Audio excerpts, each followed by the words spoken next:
Hi, I'm Brian, and welcome to part 6 of our ongoing series, Getting into Graduate School.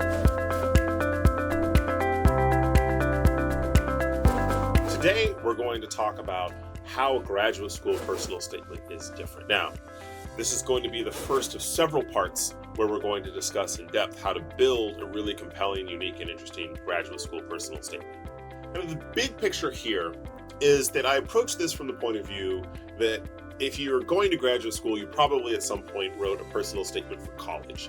And a lot of times people basically try to replicate that or use that same template or approach for their graduate school personal statement. And while there are some things that are the same, like the basic concept that you want to convey yourself in an interesting and compelling way, there are some ways that a graduate school personal statement are fundamentally different than undergraduate personal statements. First, your tone is different. You want to have a greater emphasis on subject matter mastery for your graduate school personal statement. You want to have more clarity about your future, kind of what you hope to study, and then what you want to do after. A graduate school personal statement, as we talked about in a previous episode, is a little bit more focused on a program as opposed to a school or a university overall. And lastly, kind of the most complicated thing to do in a graduate school personal statement is something you don't have to do when you're applying to college, which is that you have to find a way to really weave together your personal history and your intellectual history. Something you don't have to do as much for those universities that have personal statements and statements of purpose, which is something we'll talk about in a later class.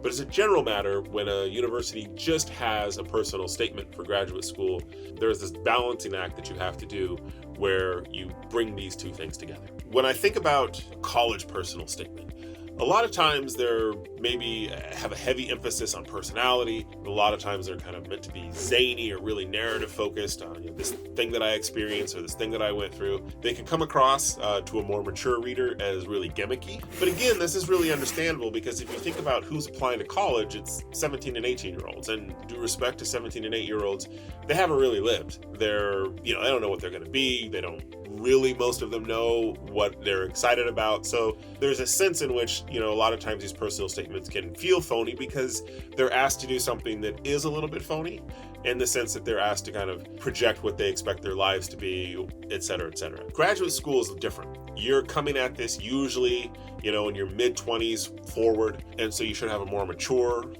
sense, more substantive experiences, a clearer sense of who you are and what you want to do and become, and that informs your personal statements in different ways. So let's start with the question of tone. In a graduate school personal statement, you do want to be detail-oriented and mature, but you do need to balance that with a sense of passion and excitement about what you're doing. When I think about this, I always say it's great to be a nerd in your graduate school personal statement in the best sense of that word, and that you show that you're really super excited about this subject, that you really want to dig into it, small little nuances, the tiny slices of knowledge that people fight over in academic circles. Those are things that you're excited about and that you want to explore. That should come across in your personal statement, because remember, the people who are reading personal statements for graduate school are usually people who are experts in those fields. And so they share your same passion and excitement. And if they can't have a sense of connection with you over the question of your excitement and interest in this subject, then it's going to be a personal statement that probably fails. On the flip side, right, you want to find ways to, at the same time, show that, I'm really passionate and excited about this, but also show that you're capable of doing high-level original thinking about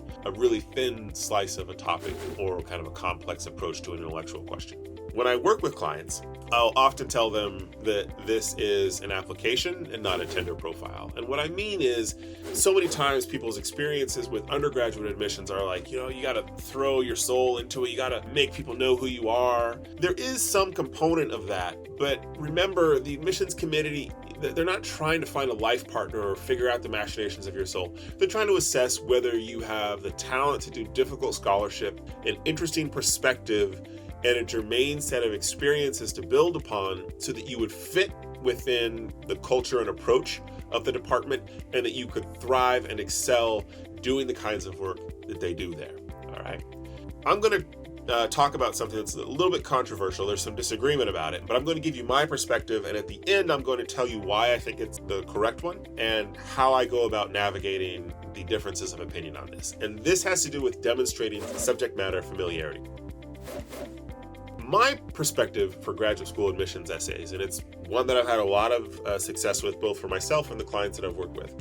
The assumption is that you should know something about the field on the day that you arrive. You're not an expert on your first day of graduate school, but you should arrive with a pretty good working knowledge of the basic beats of the discipline. And a good rule of thumb for your personal statement, I believe, is that the closer you can get in your personal statement to articulating what your eventual dissertation will be, the better. So, what does that mean? You should be able to discuss your field and the questions you want to pursue, and you signal that by positioning yourself relative to other experts within the field. So you say, okay, here's a question in, let's say, neuroscience, and here are the 3 big professors who work on it. These different professors might have different opinions. You sort of stake your space within that. Say, okay, I believe that, Professor Abdul, she has this approach that I think is the proper approach to answer these important questions. This is especially true, by the way, if Professor Abdul is at the school that you're applying to, right? You want to talk about where you see yourself intellectually and the topics that you want to explore within the context of what it is that the professors are doing. I always say that, going to graduate school is about acquiring the intellectual tools to answer questions. So if you can talk about what you think the relevant and interesting and germane questions are, maybe what you think the answers are, but more importantly, how you hope to go about searching for those answers, that's the mark of a strong personal statement. One of the things you obviously want to do is to answer the question, why this program? Absolutely avoid using generic sentences like, Columbia University's excellent faculty, first-rate facilities, and strong curriculum make it a compelling choice for me. That's just copy-paste. And in fact, I will oftentimes have clients send me essays that have, those little sections where the university's name is just bracketed out so that when they, have their finalized essay, they can just insert the names of universities there. That's generic. It obviously comes across as generic copy-paste nonsense that you're saying about every single school. You need to get specific in your personal statement. Talk about the professors you want to work with and why. Get into the nitty-gritty of what you think the program's strengths are and how you could fit within it and how those strengths help you to accomplish your goals. So this is everything from the facilities to the resources to the unique opportunities to the coursework, everything that makes that program strong for you and why it's a strong complement and a strong sort of positioning for the rest of your future for you. All right, here is a sample answer to why this program. Again, I don't study physics, so I just sort of made this stuff up to sound physicsy, but that's not the point. The point is that it's a good template for how you go about talking in your personal statement about why a particular program is good for you. So here's a sample. I would be excited to study under the direction of Professor Jones, whose work on the instability of zeta particles in the CERN superconductor supercollider poses complex questions about string theory. While working in the Jones lab, I hope to have access to Columbia's new high-frequency spectroscopy device so that I can explore whether similar conditions manifest in high radiation environments. Note how this text is maybe a little bit inaccessible to people who aren't experts in that field, and that's okay. You are conveying, here's specifically what I'm really passionate about, and I'm going to be nerdy with you for a second because I know that you share that passion and that you can understand it. Because again, you are writing to experts. So our video for part 6 is going a little bit long, and I didn't want to cut any of the material. So what we're going to do is actually break this into 2 parts. In part 2, we're going to dig into what I think is maybe the biggest controversy in writing personal statements for graduate school, which is how particular and in-depth and specific you get about your intellectual and academic mission and the things that you hope to study. There's 2 schools of thoughts on this in terms of whether you should take a really general approach or a specific approach.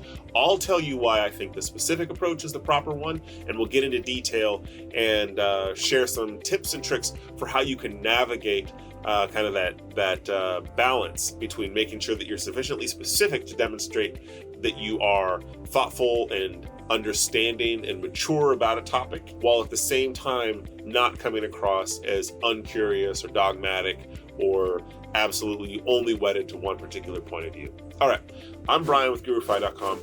Make sure that you like and subscribe so that you get new notifications whenever a new video drops. And I look forward to seeing you in part 2, where we look at those important topics.